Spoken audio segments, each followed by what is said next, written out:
Assalamualaikum warahmatullahi wabarakatuh. Bicara sejarah perlu disertai dengan data biar elegan dan tampil mewah.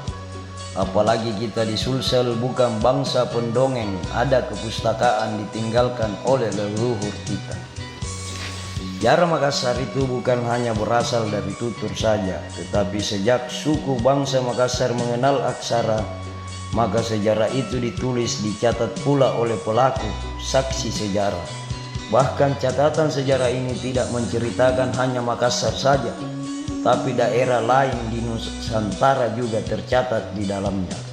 Oleh sebabnya, sebagian daerah di Sulsel catatan ini jadikan rujukan sejarah daerahnya sebagai catatan sejarah. Jadi meski langit jadi bumi dan bumi jadi langit, Untara Makassar yang ditulis di zamannya takkan pernah bisa disamakan dan disandingkan dengan sumber tutur kekinian, karena memori manusia memiliki keterbatasan dan masa kadaluarsa, yaitu pikun. Ilahi memberi manusia akal agar berakal manusiawi, bukan berakal-akalan. Sekian.